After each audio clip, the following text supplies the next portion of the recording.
இந்தியாவில் பார்த்தீங்கன்னா தங்கத்தோட விலை வந்து 3 விஷயங்களை பொறுத்து மாறுபடும். ஒன்று, உலக அளவில் தங்கத்தோட விலை அமெரிக்கன் டாலரில் என்ன விலையில் விற்கிது.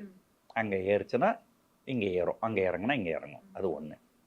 ரெண்டாவது, இந்திய ரூபாயோட மதிப்பு.